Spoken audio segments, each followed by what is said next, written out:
Langit Jakarta baru saja berganti warna dari hitam pekat menjadi nila pucat ketika Arini sudah sibuk di dapurnya yang mewah. Wangi kopi Arabica yang baru digiling berbaur dengan aroma kroasang hangat yang baru saja keluar dari oven. Di usianya yang ke-32, Arini memiliki segalanya. Seorang suami yang, setidaknya di matanya, penuh kasih, Bramantio, 40, seorang putra tampan berusia 6 tahun, Bima, dan sebuah kerajaan bisnis kuliner yang ia bangun dari nol. Restoran fine dining miliknya, La Signature, adalah permata di mahkota dunianya. Pagi, sayang, sapa Bram yang baru saja turun, sudah rapi dengan kemeja polo mahal dan celana chinos. Penampilannya terlalu rapi untuk sekadar bersantai di rumah pada hari Sabtu. Pagi, Mas. Tumben sudah wangi? Mau kemana? Arini bertanya sambil menuangkan kopi untuk suaminya, senyum tulus masih terpasang di bibirnya. Bram menenggak sedikit air putih sebelum menjawab, matanya seolah menghindari tatapan Arini. Ini, Mas mau jenguk ibu di Ciawi. Tadi malam telepon, katanya badannya agak nggak enak, masuk angin. Mas mau bawain sop buntut kesukaannya sekalian. Alis Arini terangkat sedikit. Ibu mertuanya, Ibu Bram, memang sering sakit-sakitan. Oh ya? Kok nggak bilang dari semalam? Ibu sakit apa, Mas? Parah? Nggak parah. Cuma, ya, kamu tahu sendiri, kan, ibu kalau sakit maunya ditemani Mas. Biasa, anak laki-laki kesayangan, katanya, sedikit tertawa. Tawa yang terdengar hambar di telinga Arini. Ya sudah, kalau gitu aku ikut, ya? Sekalian ajak Bima. Bima juga kangen, kan sama nenek. Arini mulai merencanakan. Ia bisa meminta manajernya di restoran untuk menggantikannya hari ini. Nggak usah, sayang. Bram menjawab terlalu cepat, nyaris panik. Nggak usah. Kasihan kamu nanti capek. Bima juga lagi banyak tugas online, kan?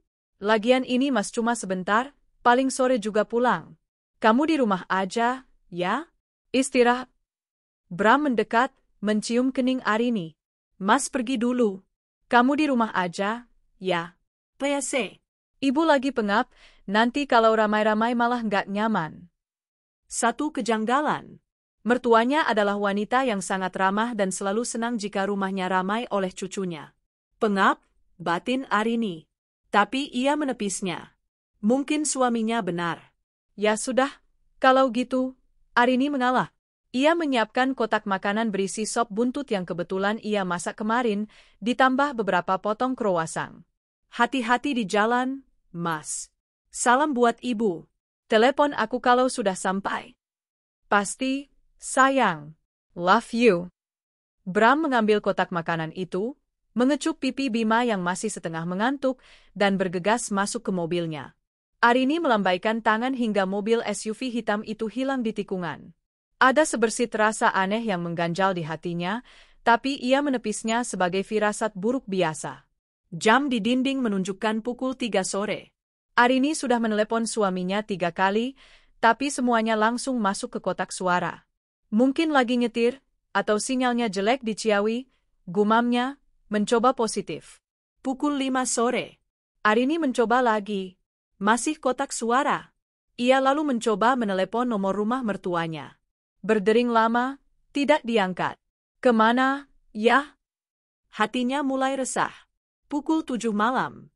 Bima sudah makan malam dan kini sedang bermain game di tabletnya. Arini sengaja memasak makanan spesial malam ini, steak wagyu dengan saus jamur truffle, makanan favorit Bram. Ia ingin menyambut suaminya yang lelah setelah perjalanan pulang pergi ke Ciawi. Meja makan sudah tertata rapi. Lilin aromaterapi menyala. Tapi kursi di hadapannya masih kosong. Pukul 8:30 malam. Resah berganti menjadi cemas. Arini mondar-mandir di ruang keluarga. Ia mencoba menelepon lagi. Kali ini, nada sambung terdengar, tapi tidak diangkat. Diangkat dong, Mas. Kamu di mana? Bisiknya panik. Tepat saat itu, ponselnya berdering. Bukan dari Bram, tapi dari Lisa, sahabatnya. Halo, Liz. Ada apa? Ren? Arini, lo di mana? Suara Lisa terdengar aneh, ragu-ragu. Di rumah. Kenapa? Kok suara lo gitu? Lo lagi sama Mas Bram? Jantung Arini mulai berdebar kencang. Enggak. Mas Bram dari pagi ke Ciawi jenguk ibunya. Belum pulang ini, gue khawatir. Hening sejenak di seberang. Ren, kata Lisa pelan. Gue barusan dari La Signature. Gue kayaknya lihat Mas Bram. Di lobi. Darah Arini seolah berhenti mengalir. Enggak mungkin. Salah lihat kali lo. Dia kan ke Ciawi. Awalnya gue juga mikir gitu, Ren. Tapi, dia nggak sendiri. Dia sama cewek. Cantik banget. Pakai dress merah. Dan mereka mesra banget, Ren. Mereka jalan ke arah lift yang ke ruang VIP. Nggak mungkin, Liz. Nggak mungkin. Suara Arini bergetar. Ren, dengerin gue. Coba lo cek ke restoran lo. Cuma lo yang bisa mastiin. Belum sempat Arini menjawab, satu panggilan lain masuk. Kali ini dari Doni, manajer operasional, La Signature. Arini langsung menutup telepon Lisa dan mengangkat panggilan Doni. Selamat malam, Bu Arini. Maaf mengganggu. Ya, Pak Doni. Ada apa? Suara Arini terdengar dingin dan tajam. Ini, Bu. Ada reservasi VIP di ruang Edelweiss. Atas nama Bapak B. Beliau minta treatment yang sangat spesial. Spesial gimana? Tanya Arini, cengkeramannya pada ponsel mengerat. Beliau menyewa seluruh area Edelweiss, Bu. Minta private dining total. Nggak boleh ada tamu lain. Beliau juga minta kita panggilkan grup string quartet yang biasa main di main hall. Sudah di-request dari 3 hari lalu, Bu. Pembayarannya lunas di depan, pakai kartu kredit platinum.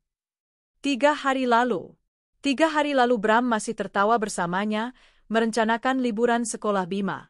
Lalu, desak Arini. Itu, Bu. Karyawan di lobi dan tim servis yang menyiapkan ruangan, mereka bilang orangnya Pak Bram, Bu. Suami ibu. Dead. Seluruh udara di paru-paru Arini seolah tersedot habis. Kebohongan, jenguk ibu. Larangan untuk ikut. Telepon yang tidak diangkat. Laporan Lisa. Dan kini, konfirmasi dari manajernya. Semuanya berputar menjadi satu pusaran kenyataan pahit. Dia pesan makan apa saja? Tanya Arini, suaranya anehnya tenang. Sangat tenang. Pak Doni terkejut dengan pertanyaan itu. Set menu paling mahal, Bu. Caviar, lobster thermidor, tomahawk steak, dan sebotol champagne Dom Perignon. Atas nama berdua. Arini menarik napas panjang. Steak wagyu buatannya di meja makan tiba-tiba terasa seperti hinaan. Baik, Pak Doni, kata Arini. Nadanya datar, tanpa emosi. Jangan biarkan mereka keluar dari ruangan itu. Apapun alasannya. Bilang tagihannya ada masalah. Tahan mereka sampai saya datang. Baik, Bu. Tapi, Bu. Lakukan saja, Pak Doni. Arini menutup telepon. Matanya menatap nanar pada meja makan malam romantis yang ia siapkan. Ia mematikan lilin dengan jarinya. Rasa panasnya tak seberapa dibanding api yang mulai membakar hatinya. Bima, tidur di kamar Mami, ya. Mami mau ke restoran sebentar. Ada urusan, katanya pada putranya. Oke, Mi. Setelah memastikan Bima masuk kamar, Arini berganti pakaian. Bukan dengan gaun pesta. Ia memakai blus sutra hitam yang simpel namun berwibawa dan celana panjang. Ia menyambar kunci mobilnya. Di garasi, matanya tertuju pada area laundry di dekat pos satpam. Seorang petugas kebersihan, OB, baru saja selesai mengepel lobi basement dan hendak membuang air kotor di embernya. Pak, panggil Arini. Petugas itu menoleh kaget. Ibu, selamat malam, Bu. Arini berjalan mendekat. Ia menatap air keruh di dalam ember itu. Hitam, kotor, berbau pesing pembersih lantai. Pak, saya pinjam ember ini. Sekarang. Petugas OB itu terbelalak. Tapi ini kotor, Bu. Bau? Justru karena kotor dan bau, desis Arini. Matanya menyala, sedingin es namun membara di dalamnya. Tanpa banyak bicara, ia mengambil alih gagang ember itu. Air kotor itu berdesir. Berat, tapi tak seberat hatinya. Dia tidak peduli tatapan bingung petugas itu. Dia berjalan dengan langkah mantap ke lift pribadinya yang langsung menuju area parkir basement VVIP, tempat mobil sport miliknya terparkir. Ia meletakkan ember itu dengan hati-hati di atas karpet beludru di kursi penumpang depan. "Maaf, sayang," bisiknya pada mobilnya, "malam ini kita bawa muatan kotor." Perjalanan 20 menit dari rumah mewahnya ke La Signature terasa seperti sekejap. Arini tidak menyalakan musik. Satu-satunya suara adalah deru mesin mobilnya dan pikirannya yang berputar, menyusun skenario. Kemarahan, rasa jijik, dan penghinaan yang ia rasakan telah membunuh semua kesedihannya. Yang tersisa hanyalah baja. Pukul 9:15 malam. Arini memarkir mobilnya di lobi utama. Seorang valet yang terbiasa melayaninya bergegas membukakan pintu. "Selamat malam, Bu Arini." Sapa valet itu, namun matanya langsung tertuju ngeri pada ember di kursi penumpang. "Itu? Bawakan ini. Ikut saya. Jangan sampai tumpah," perintah Arini dengan nada tak terbantah. Valet muda itu, meski bingung setengah mati, tidak berani membantah pemilik restoran. Ia mengangkat ember itu, berjalan canggung di belakang Arini. Lobi, La Signature, malam itu ramai. Restoran itu adalah mahakaryanya. Desain interiornya memenangkan penghargaan. Malam ini, semua kemewahan itu terasa seperti lelucon. Semua mata tertuju padanya. Seorang wanita paling berkuasa di gedung itu, berjalan di lobi restorannya sendiri, diikuti seorang valet yang membawa seember air pel kotor. Di depan lift VIP, Doni, sang manajer, sudah menunggu dengan wajah pucat pasi. Bu Arini saya?" "Di mana mereka?" potong Arini. "Ruang Edelweiss, Bu. Masih di dalam. Musisinya masih bermain." "Bagus," kata Arini. "Ambil ember itu dari dia," tunjuknya pada si valet. "Dan ikut saya. Anda jadi saksi." Doni menelan ludah, tapi ia mengambil alih ember itu. Mereka bertiga masuk ke lift VIP yang berlantai marmer. Suasana hening mencekam. Ting! Pintu lift terbuka di lantai mezzanini, area VIP paling privat. Dari ujung koridor berkarpet tebal, Arini bisa mendengar alunan lembut Canon in D dari biola. Ironis, lagu yang sama yang dimainkan di pernikahan mereka. Langkah Arini tidak goyah. Semakin dekat ke pintu kayu jati berukir itu, semakin jelas ia mendengar suara tawa. Tawa suaminya. Disusul tawa manja seorang wanita. Doni sudah bersiap di depan pintu. "Bu, kita panggil security?" "Tidak perlu. Buka pintunya," perintah Arini. Doni menggesek kartu akses manajer. Pintu berat itu terbuka tanpa suara. Pemandangan di dalamnya persis seperti yang digambarkan di film romantis picisan. Ruangan itu disewa penuh. Puluhan lilin menyala. Taburan kelopak mawar ada di mana-mana. 3 musisi string kuartet bermain syahdu di sudut ruangan. Dan di tengah ruangan, di meja yang tertata sempurna, duduklah Bramantio. Suaminya. Dia sedang tertawa, menyuapkan sepotong lobster ke mulut seorang wanita muda yang cantik. Sangat cantik.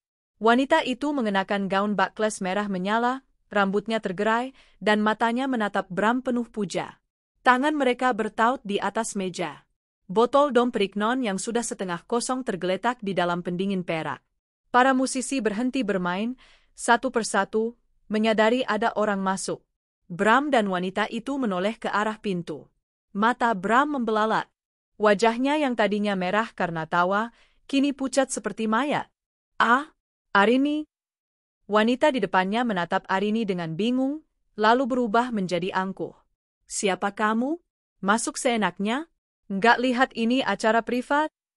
Arini tersenyum tipis. Senyum yang tidak mencapai matanya. "Saya," katanya, melangkah masuk ke ruangan. Doni mengikutinya, gemetar sambil membawa ember. "Saya pemilik restoran ini," kata Arini. Ia menatap lurus ke mata wanita itu. "Dan kamu, duduk di kursi saya, minum champagne saya, dengan suami saya." "Arini, ini nggak seperti yang kamu." Bram mulai panik, berdiri dari kursinya. "Diam, Mas," bentak Arini. Suaranya menggema. Nggak seperti yang aku lihat? Lalu seperti apa? Kamu bilang kamu di Ciawi. Jenguk ibu. Ibu sakit. Wajah wanita itu berubah dari angkuh menjadi kaget. Ia menatap Bram. Ciawi? Bukannya kamu bilang? Diam kamu, Jal. Suara Arini kini meninggi. Kamu tahu dia suami orang, kan? Arini, jaga ucapanmu. Bram membela. Itu adalah kesalahan fatal. Jaga ucapanku. Arini tertawa, tawa yang mengerikan. Harusnya kamu yang jaga, Mas. Ia berbalik ke arah Doni. Pak Doni, embernya. Doni menyerahkan ember itu. Arini menatap suaminya. Aku di rumah, Mas. Nungguin kamu. Nyiapin steak wagyu kesukaanmu. Aku khawatir kamu nggak pulang-pulang. Aku telepon ibu, nggak diangkat. Aku telepon kamu, mati. Ternyata kamu lagi sakit di sini. Rin, dengerin aku dulu. Aku bisa jelasin. Bram mengulurkan tangannya. Nggak ada yang perlu dijelasin. Dan dalam satu gerakan cepat yang penuh amarah, Arini mengangkat ember itu dan menyiramkan seluruh isinya, air pel yang hitam, kotor, berbau, dan menjijikkan, tepat ke kepala Bramantio. Biur, air itu mengguyur Bram, membasahi kemeja mahalnya, celananya, dan sepatunya. Sisa airnya menyiprat ke gaun merah si wanita simpanan, membuatnya menjerit histeris. Bau pesing pembersih lantai langsung menguasai aroma lobster dan trufle yang mewah. Ah, gila kamu. Kotor. Ini apa? Jerit si wanita. Bram membeku. Dia basah kuyup dari kepala sampai kaki. Air kotor menetes dari rambutnya, bercampur dengan saus lobster yang tadi ia makan. Itu?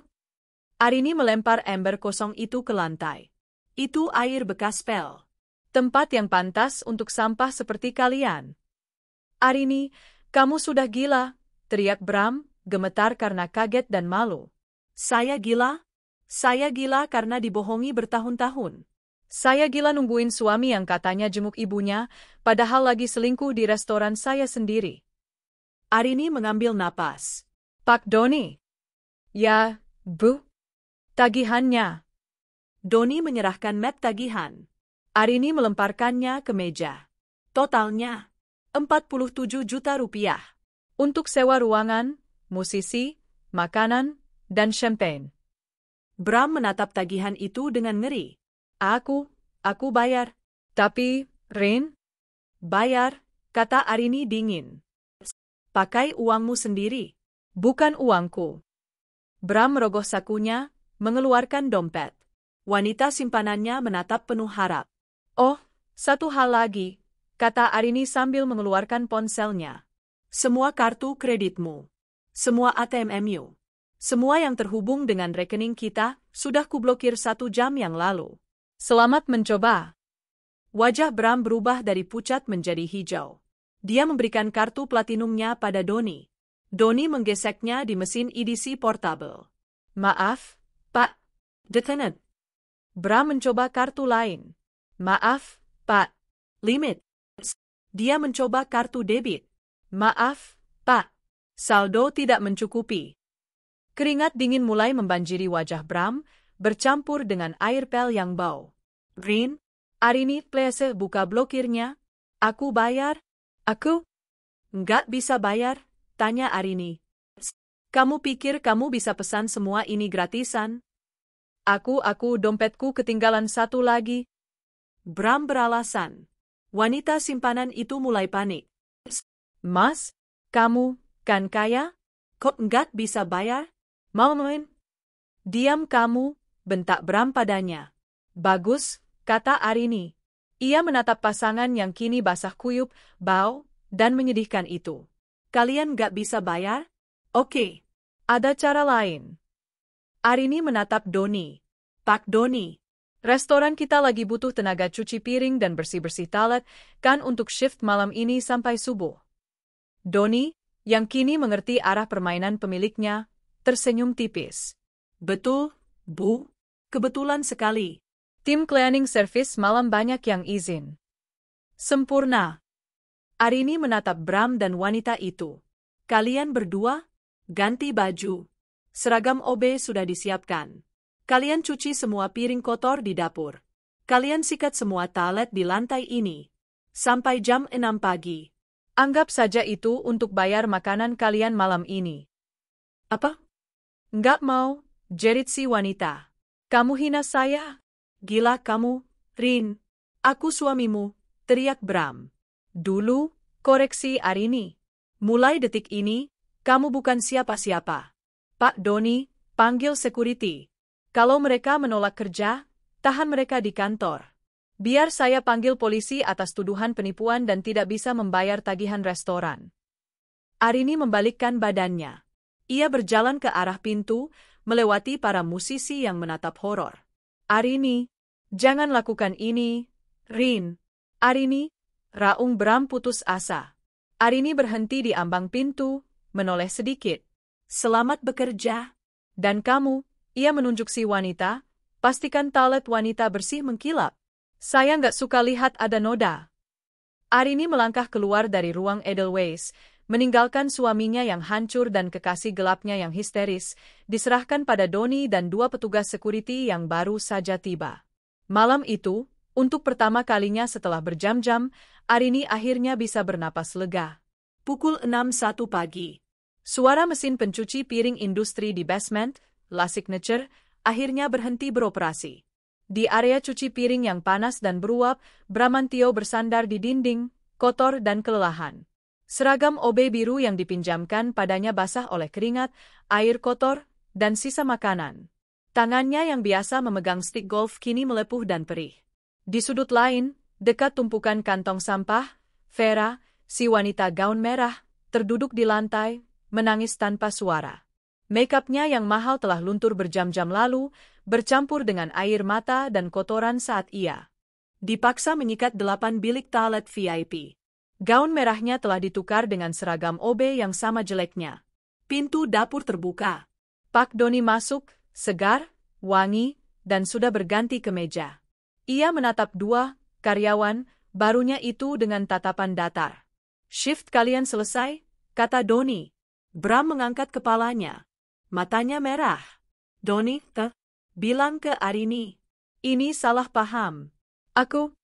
Maaf, Pak, potong Doni, nadanya profesional. Mulai hari ini, Ibu Arini melarang saya dan seluruh staf menyebut nama Bapak.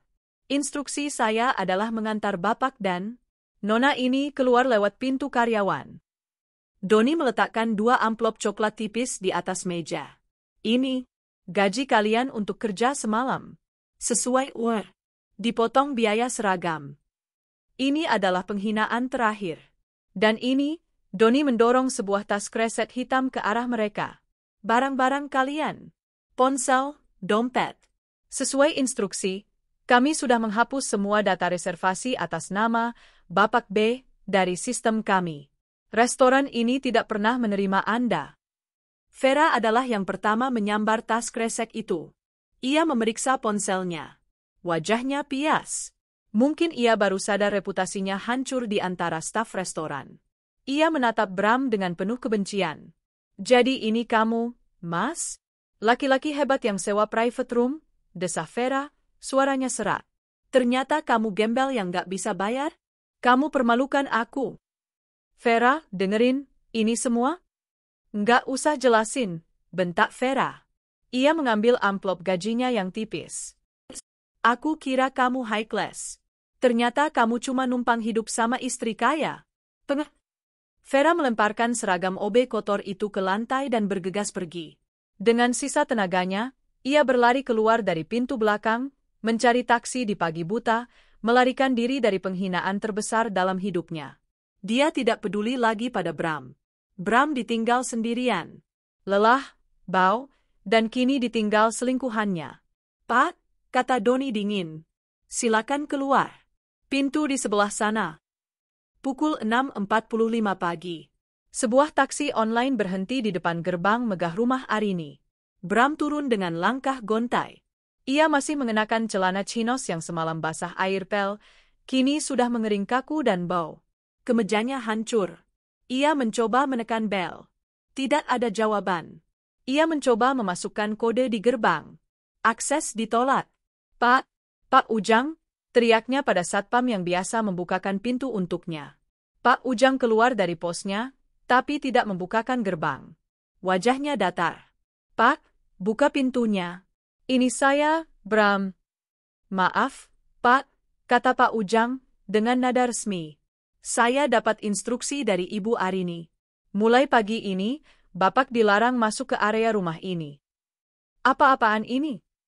Ini rumah saya juga, raung Bram, menggedor-gedor gerbang besi itu. Bram! Suara Arini membelah keheningan pagi. Bram menoleh. Arini berdiri di balkon lantai 2. Tidak ada lagi sisa air mata atau kemarahan membabi buta. Ia tampak tenang. Ia sudah mandi, mengenakan setelan jogging yang rapi, dan memegang secangkir kopi. Di sebelahnya, Bima, putra mereka, masih setengah tertidur, memeluk kaki ibunya. Pergi, kata Arini. Rin, please, jangan kayak anak-anak. Buka pintunya. Kita perlu bicara. Demi Bima, Rin. Arini tertawa pelan. Demi Bima? Justru karena aku memikirkan Bima, kamu harus pergi. Aku nggak mau anakku punya ayah seorang pembohong. Itu cuma hilaf, Rin. Aku? Hilaf? Arini menimpali. Reservasi 3 hari lalu. Bohong pagi hari. Menipu istri yang nungguin di rumah. Itu bukan hilaf, Mas. Itu rencana. Arini menoleh ke Pak Ujang. Pak, masukkan barang-barangnya ke mobil box. Bram bingung. Mobil box? Gerbang di samping gerbang utama, gerbang servis, terbuka. Sebuah mobil box kecil keluar. Di belakangnya, 2 orang asisten rumah tangga mendorong 2 koper Louis Vuitton dan 1 tas golf miliknya ke pinggir jalan, tepat di sebelah tempat sampah. Rin, Arini, itu barang-barangku. Kamu ngusir aku. Aku nggak ngusir kamu, kata Arini sambil menyeruput kopinya. Aku cuma membuang sampah. Kamu nggak bisa lakukan ini. Aku punya hak. Harta gono gini, teriak Bram, kata-kata pamungkas yang ia pikir bisa menyelamatkannya. Arini tersenyum. Senyum paling manis sekaligus paling mematikan. Harta gono gini, Mas? Mari kita hitung, kata Arini. Rumah ini, atas nama mamiku, dihibahkan ke aku. La Signature? PT atas nama aku, dibangun jauh sebelum kita menikah. Mobil yang kamu pakai? Aset perusahaan. Kartu kreditmu? Kartu tambahan dari rekeningku. Arini mentondongkan tubuhnya. Kamu nggak punya apa-apa, Mas. Kamu datang ke hidupku dengan 1 koper. Dan sekarang, kamu pergi dengan 2 koper. Anggap saja itu bonus. Bram terdiam. Wajahnya pucat pasi. Dia baru sadar. Selama ini, dia adalah benalu. Pengacaraku akan menghubungimu siang ini. Urus surat cerai, lanjut Arini. Jangan pernah hubungi aku. Jangan pernah cari Bima. Kalau kamu nekat, aku akan pastikan sisa hidupmu lebih buruk dari cuci piring semalam. Arini berbalik. Ia menggendong Bima. Ayo, sayang, kita sarapan. Arini, jangan tinggalkan aku. Arini, aku cinta kamu. Arini. Jeritan putus asa Bram mengiringi langkah Arini masuk ke dalam rumah. Pintu balkon ditutup. Tirainya diturunkan. Di pinggir jalan, Bramantio, sosok yang tadinya adalah pria sukses, kini berdiri di antara tumpukan koper dan tempat sampah, bau, hancur, dan tidak punya apa-apa. Penghancuran hidupnya baru saja dimulai. Di dalam rumah, Arini menutup pintu balkon kaca itu rapat-rapat. Suara raungan Bram di luar langsung teredam, menjadi lengkingan putus asa yang samar, lalu hilang sama sekali tertelan kemegahan rumah itu. Bima memandangnya dengan mata besar penuh kebingungan. Ayah kenapa teriak-teriak? Arini berlutut, menyejajarkan tingginya dengan sang putra. Ia memegang kedua bahu Bima dengan lembut namun tegas. Ini adalah momen terpenting. Sayang, dengarkan Mami. Mulai hari ini, Ayah tidak akan tinggal di rumah ini lagi. Ayah pergi kerja? Kayak Mami. Bukan, sayang. Arini menarik napas. Tidak ada gunanya berbohong, tapi juga tidak perlu meracuni. Ayah sudah melakukan kesalahan besar. Kesalahan yang menyakiti Mami. Dan Mami tidak bisa memaafkannya. Mulai sekarang, hanya ada Mami dan Bima. Kita akan baik-baik saja. Kita akan bahagia. Mami janji. Bima masih terlalu kecil untuk mengerti tragedi orang dewasa. Yang ia tahu, Maminya ada di sini, dan ayahnya tidak. Ia hanya mengangguk dan memeluk Arini. Bima sayang Mami. Mami jauh lebih sayang Bima, bisik Arini. Beban di pundaknya terasa terangkat. Tidak ada lagi kebohongan. Tidak ada lagi firasat buruk. Hanya ada dia, putranya, dan masa depan. Setelah membuatkan Bima sarapan sereal, Arini duduk di meja kerjanya yang menghadap taman. Ia tenang, fokus, dan efisien.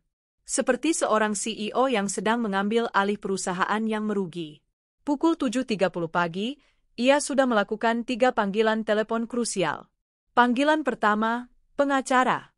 Sita, selamat pagi. Ini Arini. Aku mau kamu urus surat cerai atas nama Bramantio. Hari ini, aku mau gugatan penuh, hak asuh Bima 100% di aku. Pastikan dia tidak dapat sepeser pun. Semua aset atas namaku. Jelas? Suara di seberang menjawab, jelas, Rin. Dokumen akan siap siang ini. Kamu yakin? Seyakin aku bernapas, Sid. Terima kasih. Panggilan kedua, manajer restoran. Pak Doni, selamat pagi. Saya mau semua akses Skycard, password brankas, dan apapun yang berhubungan dengan Bramantio di La Signature, dihapus total. Bekukan semua akun perusahaan yang mungkin masih bisa dia akses. Dan tolong, berikan bonus untuk semua staff shift malam tadi. Anggap saja sebagai uang tutup mulut dan hiburan. Pak Doni tertawa kecil. Siap, Bu. Sudah saya laksanakan. Panggilan ketiga, ibunya, ibu kandung Arini. Halo, Pagi, sayang. Loh, kok tumben? Ada apa? Arini sudah mengusir Mas Bram dari rumah. Hening sejenak. Syukurlah, jawab ibunya, membuat Arini terkejut. Mama sudah curiga lama. Laki-laki itu benalu. Kamu kuat, Nak. Kamu sudah benar. Sekarang, fokus ke Bima dan kerjaanmu. Mama dukung kamu. Arini menutup telepon. Air mata yang ia tahan semalam akhirnya menetes, tapi ini bukan air mata kesedihan. Ini air mata kelegaan. Ia membuka laptopnya. Pekerjaan menunggunya. Proposal cabang baru di Bali, laporan keuangan bulanan.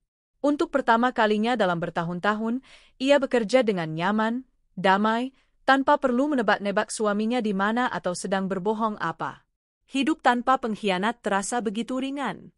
Sementara itu, di luar gerbang, kenyataan menghantam Bramantio seperti truk. Pukul 8 pagi. Matahari mulai tinggi. Tetangga yang jogging pagi mulai meliriknya dengan tatapan ingin tahu dan mencemooh. Disinilah dia, Bramantio yang gagah, pria yang selalu wangi, kini berdiri di pinggir jalan dengan pakaian bau air pel, di samping tumpukan koper Louis Vuitton dan satu set stick golf yang ironisnya tidak bisa ia pakai. Sialan! Sialan! Arini gila, makinya. Dia merogoh sakunya. Dompet, ponsel, dan amplop tipis berisi gaji OB-nya semalam. Dia membuka dompet. Kosong. Semua kartu kreditnya masih ada, tapi ia tahu itu semua hanya tumpukan plastik tak berguna. Arini sudah memblokir semuanya. Dia memeriksa uang tunai. Hanya ada sisa Rp200.000. Ditambah gajinya, total uang yang ia miliki sekarang tidak lebih dari Rp400.000. Dia panik. Kemana dia harus pergi? Dia mencoba menelepon Vera, si wanita gaun merah.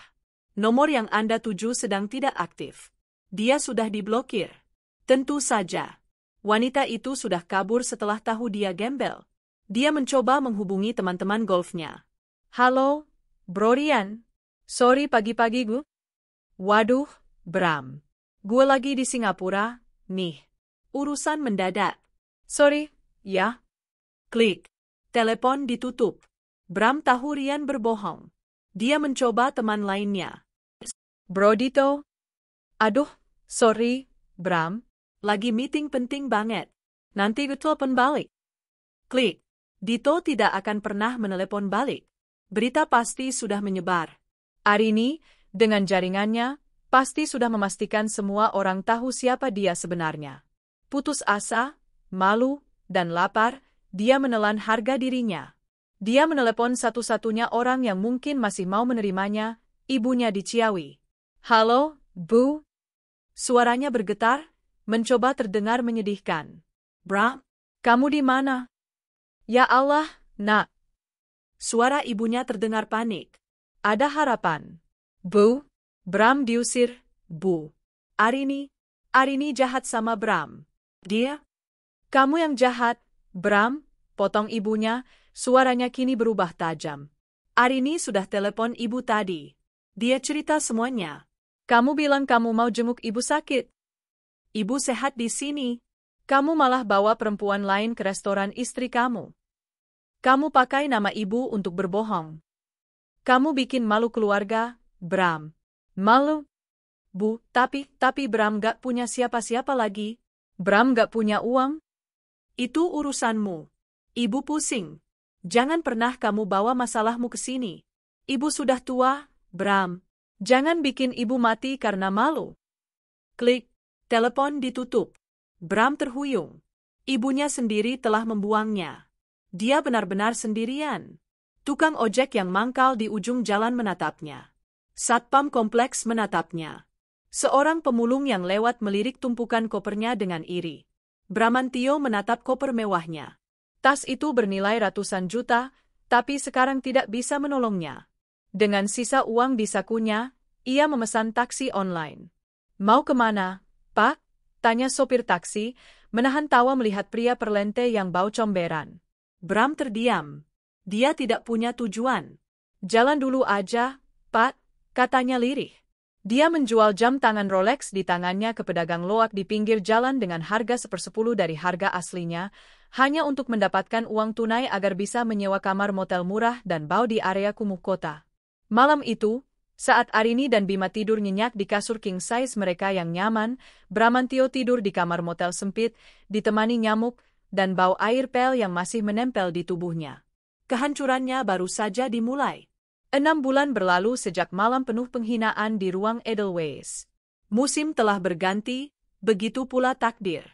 Bagi Arini, 6 bulan itu adalah proses detoksifikasi. Surat cerai telah diketuk palu 3 bulan lalu. Sesuai dugaannya, Bramantio tidak hadir. Dia hanya mengirim pengacara pro bono yang terlihat lelah, yang mencoba memperjuangkan harta Gonogini dan langsung dipatahkan oleh tim pengacara S-Class Arini. Hasilnya, Arini mendapatkan hak asuh penuh atas Bima. Bram tidak mendapatkan sepeser pun. Hidup Arini dan Bima menjadi lebih ringan. Tawa Bima kembali memenuhi rumah. Arini, yang kini tidak lagi terbebani oleh suami benalu, justru semakin bersinar. La Signature, cabang Bali dibuka dengan pesta peluncuran yang spektakuler. Para kritikus kuliner nasional dan internasional memujinya sebagai napas baru gastronomi Indonesia.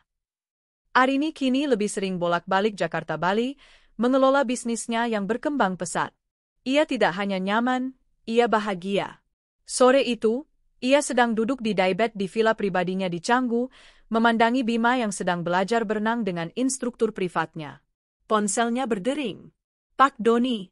Iya, Pak Doni. Ada masalah di Jakarta? Aman, Bu, jawab Doni dari seberang. Saya cuma mau lapor. Tadi siang saya lihat dia, Bu. Arini tidak perlu bertanya, siapa? Hanya ada satu, dia, yang pantas dibicarakan dengan nada seperti itu. Di mana? Tanya Arini, nadanya tetap tenang, matanya tak lepas dari Bima yang tertawa di kolam renang. Di area food court di basement mall sebelah, Bu. Tadi saya lagi cari makan siang. Dia lagi ambil sisa-sisa makanan dari meja orang yang baru pergi, Bu. Dia masukkan ke tas kresek. Cepat-cepat, kayak takut ketahuan. Arini terdiam sejenak. Kondisinya memprihatinkan, Bu. Kurus sekali, bajunya kumal, rambutnya gondrong acak-acakan. Saya hampir tidak kenal. Benar-benar, seperti gelandangan. Arini menarik napas panjang, mencium wangi bunga Kamboja di tamannya. Biarkan saja, Pak. Itu pilihannya. Baik, Bu. Maaf mengganggu waktu istirahat Ibu. Arini menutup telepon. Ia tidak merasakan kasihan. Ia tidak merasakan apa-apa. Kelegaan. Bahwa sampah itu sudah benar-benar terbuang dari hidupnya. Apa yang dilihat Pak Doni adalah puncak gunung es dari kehancuran Bramantio. 6 bulan itu adalah neraka. Setelah diusir dari motel murah karena tidak bisa bayar, Bram menjual koper Louis Vuitton dan tas golfnya di pasar gelap. Uang itu memberinya napas beberapa minggu. Dia pikir, dengan penampilannya yang masih tersisa, dia bisa mencari pekerjaan. Dia salah. Setiap perusahaan yang ia datangi menolaknya. Jaringan Arini di dunia bisnis Jakarta terlalu kuat. Namanya telah di-blacklist secara informal. Maaf, Pak Bramantio. Pengalaman Anda mengagumkan, tapi kami mencari profil yang berbeda. CV Anda bagus, Pak. Tapi direksi kami memutuskan untuk menahan proses rekrutmen. Uangnya habis. Teman-temannya, mereka sudah lama memblokir nomornya. Ibunya di Ciawi, yang ia coba telepon lagi, langsung mematikan telepon begitu mendengar suaranya. Dia terpaksa pindah dari motel ke kamar kos-kosan sempit di Gang Becek di Tanah Abang. Kamar berukuran 2x3 meter, pengap, bau, dan berbagi kamar mandi dengan 15 orang lainnya. Dia mencoba mencari Vera, si wanita selingkuhan. Dia pikir, setidaknya mereka senasib. Dia mencari nama Vera di media sosial, dan setelah berminggu-minggu, dia menemukannya. Vera, ternyata, tidak hancur seperti dirinya. Dia tinggal di sebuah apartemen kelas menengah di Kalibata. Dengan sisa tenaga dan penampilan yang ia paksakan rapi, Bram mencegat Vera di lobi apartemen. Vera? Tunggu. Vera, yang baru pulang membawa belanjaan, menoleh. Matanya membelalak kaget, lalu berubah menjadi jijik. Bram di depannya kini kurus, dengan janggut yang tidak terurus dan pakaian murah yang kusam. Ngapain kamu di sini? Desis Vera, melirik ke security. Vera, aku butuh bantuan. Aku hancur, Vera. Kita senasib, kan? Gara-gara perempuan gila itu. Kita? Vera tertawa sinis. Enggak, kita. Kamu yang permalukan aku. Kamu yang bohong. Kamu bilang kamu pengusaha sukses, ternyata kamu cuma suami numpang hidup. Gara-gara kamu, aku malu. Aku di blacklist dari semua event. Aku harus pindah dari apartemen mewahnya sugar daddy-ku karena malu. Tapi, pergi, bentak Vera. Jangan pernah tunjukkan mukamu lagi. Aku sudah susah payah cari sponsor baru, jangan kamu hancurkan. Pasata. Security yang sejak tadi mengawasi langsung bergerak. Ada apa, Bu? Orang ini mengganggu saya, Pak. Saya tidak kenal. Usir dia. Bukan, Vera. Aku Bram. Hah? 2 orang security mencengkeram lengan Bram dan menyeretnya keluar dari lobi. Bram tidak berdaya. Dia dilempar begitu saja ke trotoar. Gembel tapi nekat, maki security itu. Bram terduduk di trotoar. Dihina, diusir, dan kini benar-benar sendiri. Vera, satu-satunya orang yang ia pikir bisa diajak berbagi penderitaan, justru meludahinya. Sejak hari itu, hidupnya terjun bebas. Dia diusir dari kos-kosan. Koper terakhirnya dicuri orang. Dia mulai tidur di emperan toko, di stasiun. Untuk makan, dia mengandalkan belas kasihan orang atau, seperti yang dilihat Pak Doni, mengambil sisa makanan di food court. Mantan pria perlente yang dulu menyuapkan lobster seharga jutaan, kini bertengkar dengan pemulung lain memperebutkan nasi sisa di kotak styrofoam. Malam itu, di bawah jembatan layang, di tengah bau pesing dan asap knalpot, Bramantio menangis. Dia tidak hanya merindukan kemewahannya. Dia merindukan kasurnya yang nyaman. Dia merindukan kopi pagi buatan Arini. Dia merindukan pelukan Bima. Dia telah menghancurkan surganya sendiri. Dan kini, dia hidup di neraka yang ia ciptakan.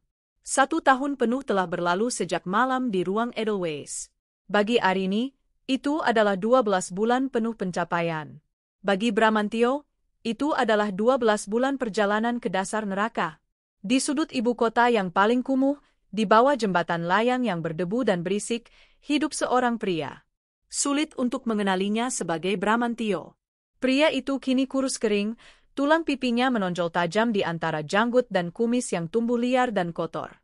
Rambutnya yang dulu selalu tertata klimis kini gimbal dan panjang, menjadi sarang kutu. Pakaiannya adalah compang-camping, sumbangan dari kotak amal yang ia ambil diam-diam. Kakinya tidak lagi memakai sepatu loafer kulit, melainkan sandal jepit putus yang ia temukan di tempat sampah. Setiap pagi, ia terbangun karena batuk yang menyiksa. Batuk kering yang sudah berbulan-bulan tidak sembuh, membuatnya memegangi dadanya yang sakit. Ia kini adalah Bram Gembel, salah satu dari sekian banyak wajah tak terlihat di jalanan Jakarta. Hari ini, rasa lapar menusuknya lebih dari biasanya. Hujan semalam membuat tempat tidurnya secarik kardus, basah kuyup. Ia berjalan tertatih, menyeret kakinya, menuju area ruko tua di Glodok. Tujuannya adalah warteg di ujung jalan, berharap ada sisa nasi basi yang dibuang pemiliknya. Saat ia sedang mengais-ngais tong sampah di depan sebuah toko kelontong, sebuah keributan terjadi. Jangan kabur kamu. Bram mengangkat kepalanya yang berat. Dari sebuah minimarket di seberang jalan, 2 petugas keamanan menyeret seorang wanita. Wanita itu meronta-ronta, berteriak dengan suara serak dan penuh makian. Lepasin Andy. Sakit. Gue nggak nyuri. Nggak nyuri gimana? Ini buktinya. Petugas itu menarik sebotol anggur merah murah dari dalam tas wanita itu. Botol yang harganya tidak lebih dari 100.000. Wanita itu didorong hingga jatuh tersungkur di trotoar, tepat beberapa meter dari tempat Bram berdiri. Bram membeku. Dia kenal wanita itu. Rambutnya yang dulu hitam legam kini dicat pirang murahan, dengan akar hitam yang terlihat jelas. Wajahnya yang dulu cantik kini bengkak, matanya lebam, dan makeupnya luntur menor. Gaun merah yang dulu memeluk tubuhnya sempurna telah berganti dengan daster kusam yang robek di bagian bahu. Itu Vera. Si pelakor, dasar perempuan gak tahu diri. Udah ngutang di warung, mabuk, sekarang maling, maki seorang ibu-ibu pemilik warung di sebelahnya. Dia itu. Dulu katanya simpanan orang kaya, sekarang sponsornya kabur, dia jadi gila, timpal yang lain. Vera, ternyata, bernasib tidak jauh lebih baik. Setelah insiden di La Signature, reputasinya hancur. Sponsor barunya, yang ia banggakan pada Bram, mencampakkannya setelah tahu ia adalah wanita yang sama yang menyikat talet di restoran mewah. Tidak ada lagi pria kaya yang mau mendekatinya. Ia terpaksa pindah dari apartemen ke kos, lalu dari kos ke kontrakan murah, dan akhirnya berakhir di sini. Sama seperti Bram. Vera duduk di trotoar, menangis sesenggukan. Tangisan putus asa. Saat itulah, matanya yang bengkak bertemu dengan mata Bram yang kotor dari seberang jalan. Hening sejenak. 2 orang yang dulu bertemu di malam romantis penuh champagne dan lobster kini saling memandang. Yang satu adalah gembel bau yang kelaparan. Yang satu adalah perempuan mabuk yang baru saja tertangkap basah mencuri. Tidak ada lagi cinta. Tidak ada lagi gairah. Yang ada hanya rasa jijik. Vejera adalah yang pertama memecah keheningan. Wajah sedihnya berubah menjadi benci. Ia mengambil kerikil di sebelahnya dan melemparkannya ke arah Bram. Pergi, lo, gembel sialan, teriaknya. Ngapain lo lihat-lihat? Ini semua gara-gara lo. Laki-laki bangkrut. Laki-laki pembohong. Gara-gara lo hidup gue hancur. Bram tidak bergerak. Lemparan itu terlalu lemah untuk sampai padanya. Gara-gara lo, gue malu. Gara-gara lo, gue diusir. Harusnya lo mati aja, Bram. Mah? Vera terus meraung, kini mencakar-cakar aspal, histeris. Bram hanya menatapnya kosong. Dia tidak punya tenaga untuk marah. Dia tidak punya tenaga untuk membela diri. Apa yang dikatakan Vera benar. Dia adalah pembawa sial. Dia membalikkan badannya. Perlahan, ia kembali menyeret kakinya, menjauh dari keributan itu. Raungan Vera yang memanggilnya, pembawa sial, dan gembel, perlahan menghilang, terganti oleh suara klakson dan batuknya sendiri. Ia berjalan tanpa tujuan. Hujan gerimis mulai turun. Ia berhenti di depan sebuah lapak koran yang hampir tutup untuk berteduh. Matanya yang kuyu tanpa sengaja menangkap sesuatu. Sebuah majalah bisnis. Di sampulnya, seorang wanita tersenyum cerah, penuh wibawa dan kekuasaan. Wanita itu mengenakan setelan blazer berwarna biru cerah, berdiri di depan La Signature, cabangnya yang baru di Singapura. Judul di bawah foto itu terpampang jelas, Ratu Kuliner Asia. Arini sukses membawa cita rasa Indonesia ke panggung dunia. Bram menatap foto itu. Foto wanita yang pernah menjadi istrinya. Wanita yang pernah ia panggil sayang. Wanita yang ia hianati demi perempuan yang baru saja melemparinya batu. Ia mengulurkan tangannya yang kotor dan gemetar ke arah majalah itu, seolah ingin menyentuh wajah Arini. Tapi ia segera menariknya kembali saat pemilik lapak koran membentaknya. Jangan dipegang. Kotor tangan lo. Pergi, bikin sial aja. Bram terhuyung mundur, kembali ke guyuran hujan. Ia menatap langit yang kelam. Di satu sisi, Arini, istrinya, kini terbang tinggi menaklukkan dunia, bahagia bersama putra mereka.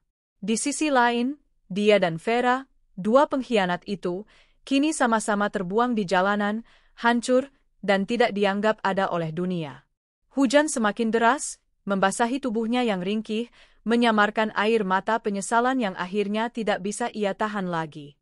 2 tahun telah berlalu sejak Bram melihat sampul majalah Arini dari lapak koran. Kini, total 3 tahun sudah ia hidup di jalanan. Bagi Arini, 3 tahun itu adalah penerbangan tanpa henti menuju puncak. La Signature kini memiliki cabang di Singapura, Hong Kong, dan Sydney. Ia telah menjadi ikon kuliner, seorang entrepreneur wanita yang dihormati di seluruh Asia Pasifik. Bima, kini berusia 9 tahun, tumbuh menjadi anak yang cerdas, penyayang, dan fasih dalam 3 bahasa. Kehidupan Arini penuh dengan cahaya. Rapat dewan, perjalanan kelas 1, dan akhir pekan yang dihabiskan untuk scuba diving bersama Bima di Raja Ampat.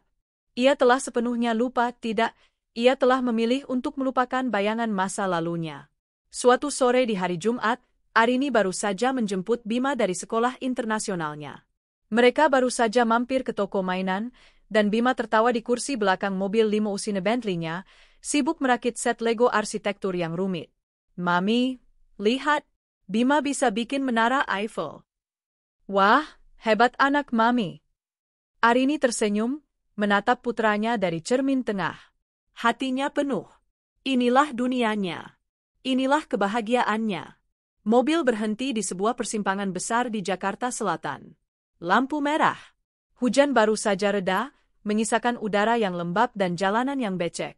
Di luar, kehidupan kontras ibu kota terlihat jelas. Seorang pria berjalan tertatih di antara mobil-mobil, mengetuk setiap kaca jendela. Dia bukan lagi seorang pria. Dia lebih terlihat seperti kerangka hidup yang dibungkus kulit kotor. Pakaiannya hanya sobekan kain yang dililitkan di tubuhnya yang kurus kering. Kakinya telanjang, bengkak, dan penuh borok. Dia berjalan pincang, memegangi dadanya. Dia mengetuk jendela Range Rover di depan. Diusir. Dia mengetuk jendela Mercedes. Dihina. Lalu, dia sampai di mobil Arini. Tok tok tok. Ketukan itu lemah, nyaris tak terdengar di dalam kabin mobil yang kedap suara. Bima yang pertama melihat. Mami, kasihan. Bisik Bima. Bapak itu kelihatan sakit banget, Mi. Arini menoleh. Ia biasanya tidak pernah membuka jendela untuk pengemis di persimpangan. Tapi karena Bima yang meminta, ia mengambil dompet kecilnya. Ia mengeluarkan selembar uang 100.000. Ia menekan tombol, menurunkan sedikit kaca jendelanya yang gelap. Pak, panggilnya. Sosok itu berbalik. Wajahnya adalah topeng penderitaan. Kotoran, janggut gimbal, dan mata yang cekung hampa. Tapi yang paling mengerikan adalah batuknya. Sosok itu terbatuk hebat. Batuk kering yang bergema dari dalam dada yang kosong. Dia mengulurkan tangannya yang gemetar, telapak tangannya penuh luka. Arini menatap wajah itu. Wajah yang seharusnya ia kenali. Wajah yang pernah ia cintai. Tapi ia tidak bisa menemukannya. Wajah ini terlalu hancur, terlalu jauh dari ingatan. Bu, sedekahnya? Suaranya serak seperti amplas.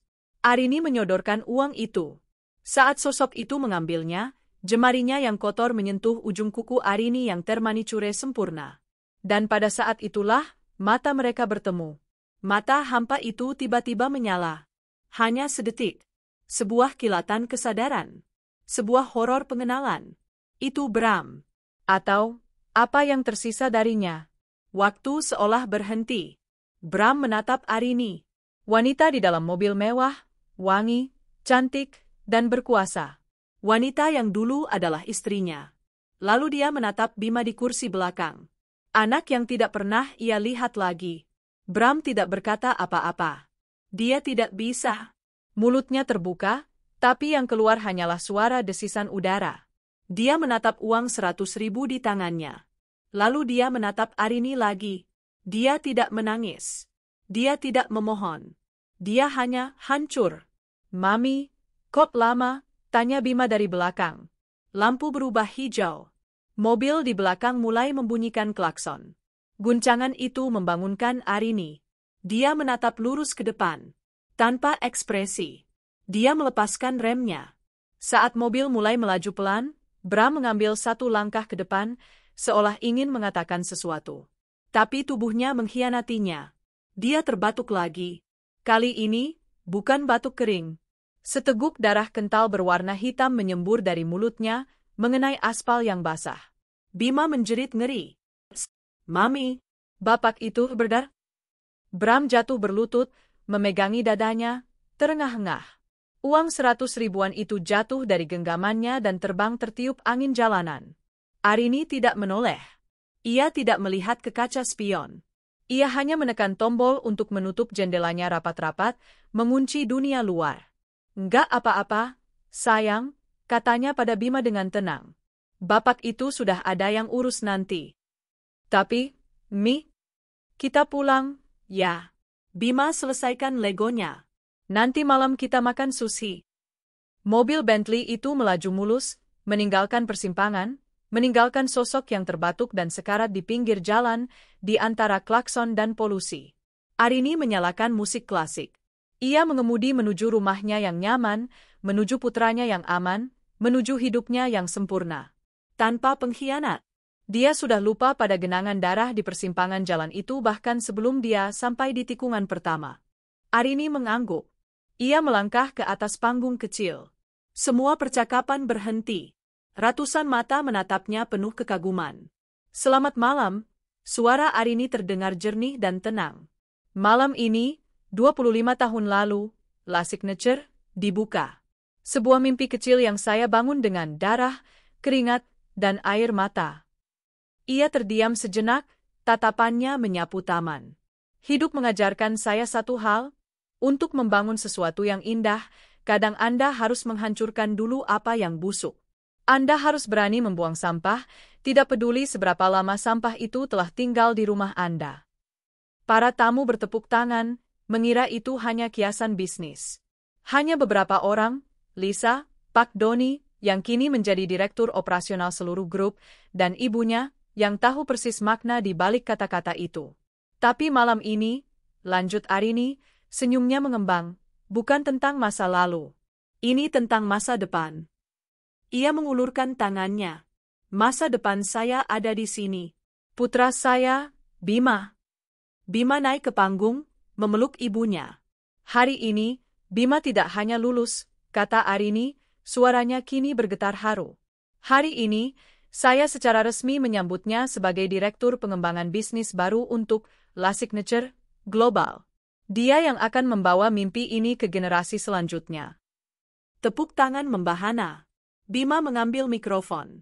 Terima kasih, kata Bima, suaranya dalam dan penuh percaya diri. Saya tidak akan berdiri di sini tanpa wanita terkuat yang pernah saya kenal. Ibu saya idola saya. Arini menatap putranya. Inilah pembalasan dendamnya yang sesungguhnya. Bukan kemiskinan Bram. Bukan kegilaan Vera. Tapi ini, kebahagiaan ini. Putranya yang tumbuh dengan cinta, tanpa bayang-bayang pengkhianatan. Kesuksesan yang ia bangun di atas integritas. Saat Bima berbicara tentang visi masa depan, mata Arini berkelana. Ia melihat ibunya di meja depan, menangis haru. Ia melihat Lisa, sahabatnya, bersulang untuknya. Ia melihat Thomas, suaminya, menatapnya dengan cinta yang tak terhingga. Di luar gerbang, di jalanan yang sibuk, seorang pengamen tua menyanyikan lagu sedih. Arini tidak mendengarnya. Bunyi klakson, debu jalanan, dan bayang-bayang masa lalu, semua itu terkunci rapat di luar tembok istananya. Malam itu, di bawah bintang-bintang, Arini mengangkat gelasnya. Ia bersulang untuk hidupnya yang baru, yang ia perjuangkan dengan tangannya sendiri. Hidup yang nyaman, damai, penuh cinta, dan selamanya bebas dari pengkhianat. Dia telah menang. Bukan hanya menghancurkan musuh-musuhnya, tapi ia telah membangun surganya sendiri dari puing-puing neraka yang mereka tinggalkan. Dan itu adalah akhir yang paling sempurna. Pesta telah usai. Taman yang tadinya riuh oleh tawa dan musik jazz kini kembali hening. Para tamu telah pulang, membawa decak kagum mereka. Bima, setelah merayakan malam pencapaiannya, sudah terlelap di kamarnya di lantai atas. Thomas, suami Arini, sedang mandi air hangat sebelum tidur. Rumah itu kembali tenang. Arini, di usianya yang ke-50, masih mengenakan gaun malamnya yang elegan. Ia tidak merasa lelah. Ia justru merasa sangat hidup. Ia berjalan perlahan ke ruang kerjanya yang lama, ruangan yang jarang ia gunakan lagi sejak ia lebih banyak bekerja di kantor pusat atau di luar negeri. Ia menyalakan lampu meja yang temaram. Ada sesuatu yang ia cari, sebuah buku resep tua milik neneknya. Ia membuka laci-laci meja kayu jatinya, mencari di antara tumpukan dokumen lama. Di laci paling bawah, di bawah tumpukan sertifikat properti yang sudah ia lupakan, tangannya menyentuh sebuah kotak beludru tipis. Arini terdiam. Ia tahu kotak apa ini. Kotak yang ia perintahkan asistennya untuk buang bertahun-tahun lalu, tapi entah bagaimana, kotak itu selamat.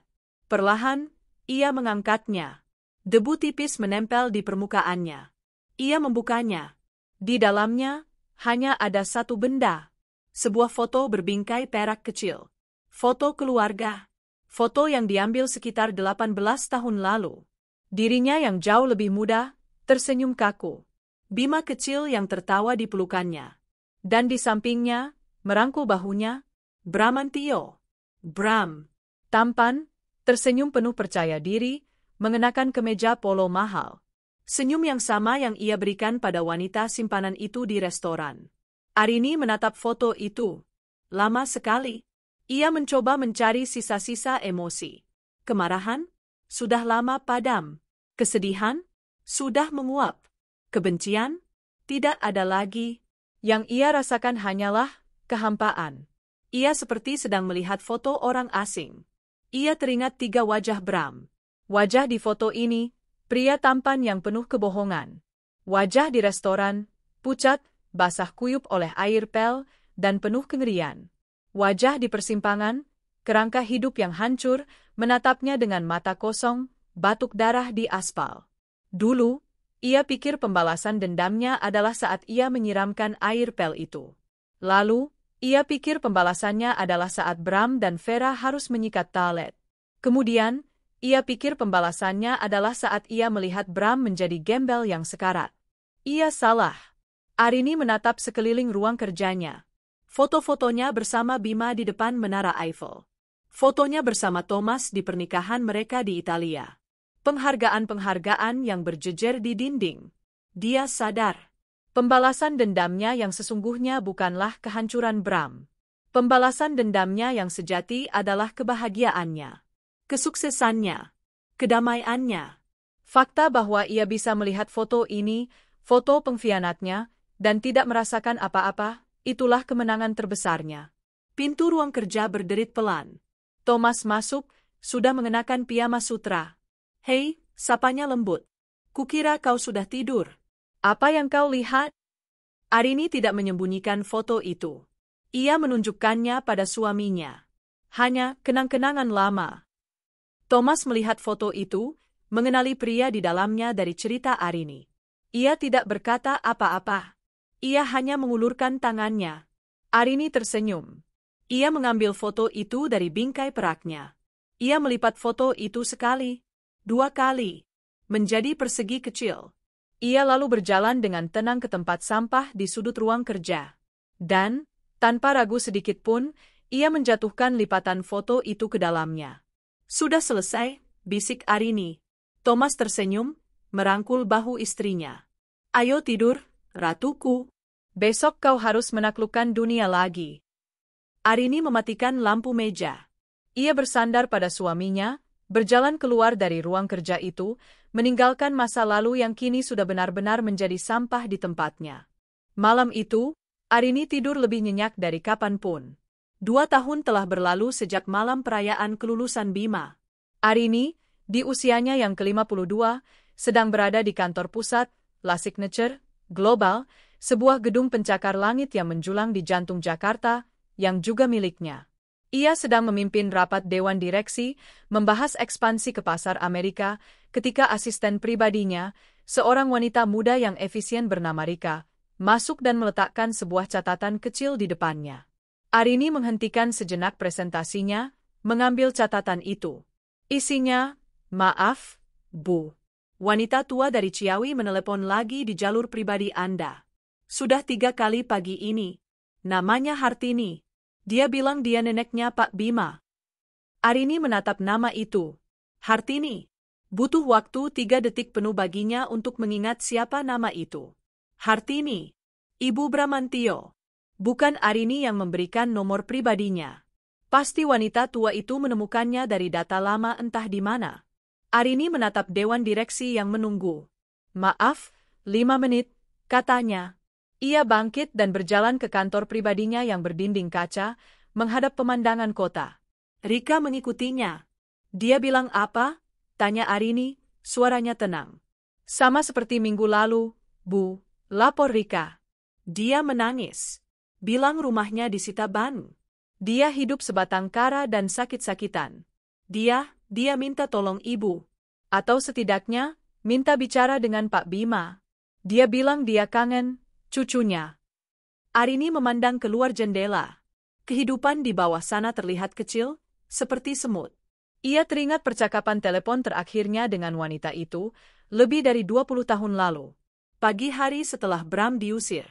Saat itu, wanita ini ikut menghinanya, menyebutnya jahat, sebelum akhirnya menutup telepon pada Bram. Wanita ini yang ikut andil membesarkan putra benalu yang ia nikahi. Selama ini, Arini tidak pernah mendoakan yang buruk untuk wanita itu. Ia hanya melupakannya. Sama seperti ia melupakan Bram. Kini, masa lalu itu mencoba menggapainya lagi, meminta sedekah. "Bu?" tanya Rika hati-hati. Arini berbalik dari jendela. Wajahnya tidak menunjukkan emosi.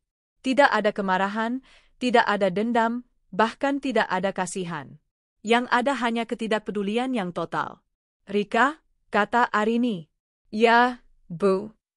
"Blokir nomornya. Dari semua jalur. Pastikan dia tidak bisa menghubungi saya, Bima, atau siapapun di perusahaan ini." "Baik, Bu. Jika dia datang ke lobi." "Dia bukan tamu. Dia tidak punya urusan di sini. Saya tidak kenal orang bernama Hartini." Rika mengangguk. "Siap, Bu. Akan saya urus." "Terima kasih." Arini merapikan blazernya. Ia berjalan kembali ke ruang rapat. Pikirannya sudah beralih sepenuhnya ke angka-angka di layar presentasi. "Baik, mari kita lanjutkan," katanya kepada Dewan Direksi, "mengenai proposal lokasi kita di New York." Di Ciawi, di sebuah rumah petak kecil yang berbau lembab, seorang wanita tua membiarkan teleponnya berdering, dan berdering, sebelum akhirnya mati. Dia tidak akan pernah didengar. Bagi Arini, lingkaran itu sudah tertutup rapat. Semua benang yang terhubung dengan pengkhianatan itu telah ia gunting dan bakar sampai habis. Tidak ada yang tersisa.